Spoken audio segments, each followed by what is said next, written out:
হযরত বেলাল যখন মদিনার মসজিদে আসতে আমার নবী আম্মা জানদের হুজরার ভিতরে থাকতেন, বেলাল চলে আসতেন। বেলাল যখন আযান দিতে শুরু করতেন, বেলাল আযানের ভিতরে যখন বলতেন আশহাদু আন্না মুহাম্মাদুর রাসূলুল্লাহ, বেলাল শাহাদাত আঙ্গুল ইশারা করে বলতেন ওই নবী বসে আছে, আল্লাহ ছাড়া কোনো মাবুদ নেই। হযরত মুহাম্মদ সাল্লাল্লাহু আলাইহি ওয়াসাল্লাম আল্লাহ পাকের প্রেরিত পয়গম্বর, তিনি হাতের ইশারা করে দেখিয়ে দিতেন ওই বেলাল আবু বকরের সামনে ডুকরি ডুকরি কাঁদে। ও আবু বকর বলো, তুমি কি নবীকে আনতে পারবে? তুমি যদি নবী আনতে পারো আমি বেলাল আযান দেব। হযরত আবু বকর কেঁদে কেঁদে বলে, বেলাল এমন কথা তুমি বলো না বেলাল, নবী তো বিদায় নিয়েছে, নবী দুনিয়া থেকে পর্দা নিয়েছে, আমি আবু বকর নবীকে কি করে নিয়ে আসবো? ও বেলাল তুমি যেও না।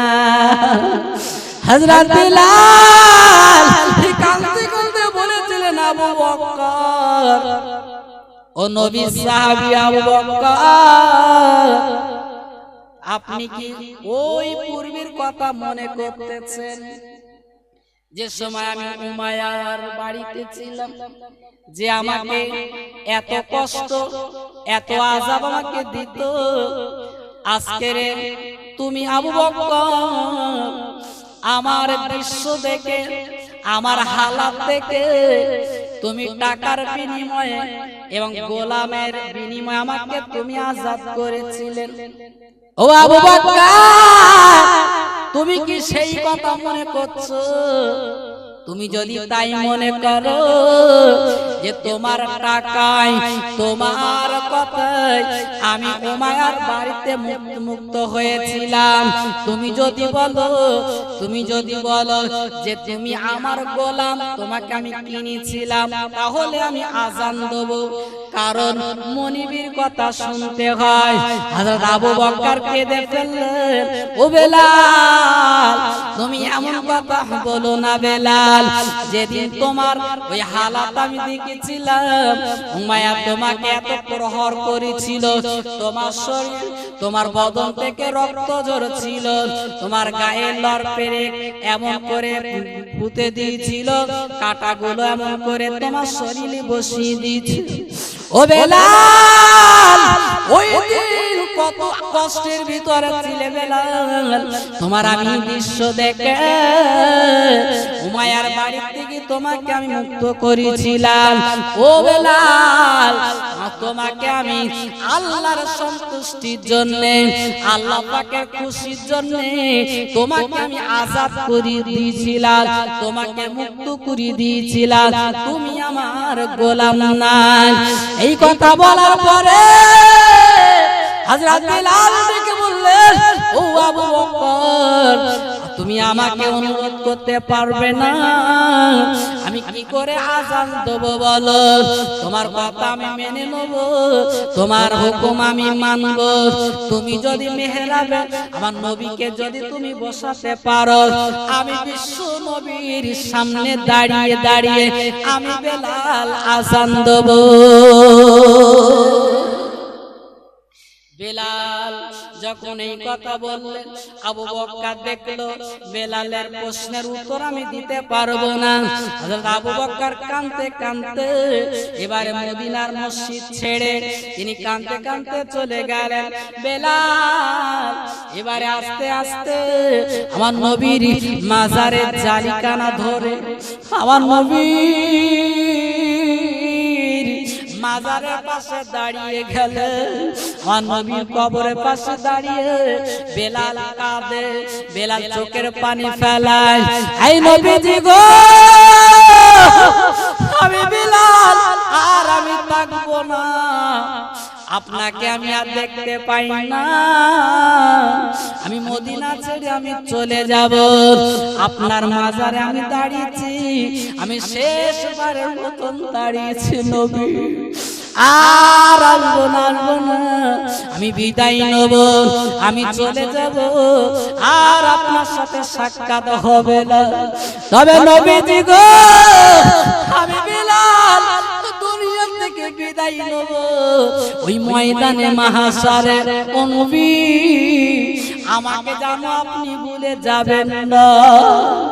আপনার সাবি, আপনার মসজিদে মুয়াজ্জিন আমি বেলাল ময়দানে মাহশারে আল্লাহ পাকের দরবারে আমার সুপারিশ করে আল্লাহ পাক যেন আমার তার দয়ার জান্নাত নসিব করে দেয়।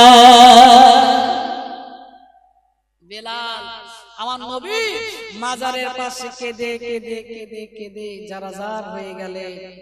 মোনাজাত শেষ করে বেলাল তার জিনিসপত্র নিয়ে একটা পটলা করে মাথায় করে নিয়ে বেলাল আস্তে আস্তে মদিনার মসজিদ ছাড়লেন। ছেড়ে যখন হেঁটে হেঁটে যাচ্ছেন, সব সাহাবীরা বেলালকে আটকাচ্ছে, বেলাল যেও না, বেলাল যেও না, তুমি তো আজান দেবে বেলাল, তোমার আজানে সবাই মদিনার মসজিদে আসে নামাজ পড়তে। বেলাল বলল না, আমি আর থাকবো না, যেখানে নবী নেই সেখানে বেলাল নেই। এই বলে হযরত বেলাল কাঁদতে কাঁদতে কাঁদতে কাঁদতে আল্লাহ নবীর মাজার ছেড়ে রাস্তা দিয়ে দিয়ে হেঁটে হেঁটে যাচ্ছে, আর বারবার পিছনে তাকাচ্ছে। সোনার মদিনা বিশ্ব নবী রওজা মুকদ্দাসে শুয়ে আছে, শেষবারের মতো বারবার পিছন দিকে তাকাতে তাকাতে কাঁদতে কাঁদতে কাঁদতে কাঁদতে বেলাল নিজের দেশ বাড়িতে চলে গেলেন। একদিন, দুদিন, 4 দিন, 5 দিন, কয়েকদিন পার হয়ে গেল। একদিন বেলাল গভীর রাতে, নিশুতি রাতে স্বপ্ন দেখতেছেন। বেলাল স্বপ্ন দেখতেছেন আল্লাহ পাকের নবী বেলালের ঘরে হাজির হয়ে গিয়েছেন। একটু জোরে হবে না? আমার নবী ডেকে বললেন, ও বেলাল, তুমি কেন এখানে চলে এসেছো বেলাল? কয়েকদিন চলে গেল বেলাল, তোমার আজান কেন আমি শুনতে পাই না? ও বেলাল, মদিনার মসজিদে, আমার মসজিদে নববীতে তুমি যে আজান দিতে বেলাল, তোমার আজান আমি শুনি। ও বেলাল, তোমার আজান শুনি আমি রীতিমতো নামাজ আদায় করি। ও বেলাল, তুমি শোনো, কয়েকদিন যাব তোমার আজান কেন শুনতে পাই না? চলে এসো বেলাল, মদিনার মসজিদে এসে তোমার সেই কণ্ঠ দিয়ে, তোমার ওই সুর দিয়ে তুমি আজান শুরু করে দাও। ও বেলাল, তোমার আজান আমি শুনতে চাই। আমার নবী জিন্দা না মুর্দা? এটি জোরে বলুন। জিন্দা নবী। বেলাল স্বপ্ন দেখতেছে, ঘুম যেন ভেঙে গিয়েছে, ঘর পুরো সেন্ট আতরে ভরপুর খুশবু। বেলাল চিন্তা করলেন, আমার নবী এসেছে, আমার নবী ডেকেছে, আমি আর দেরি করব না, আমি মদিনাতে গিয়ে আমি মসজিদে নববীতে আজান দেব। মনে হয় সাহাবীরা তো কেঁদেছে, আমার নবীর পরিবার পরিজন এত কাঁদা কেঁদেছে, তার উম্মতেরা এত কাঁদা কেঁদেছে, হয়তো আমার নবী দুনিয়ার বুকে আবার চলে এসেছেন।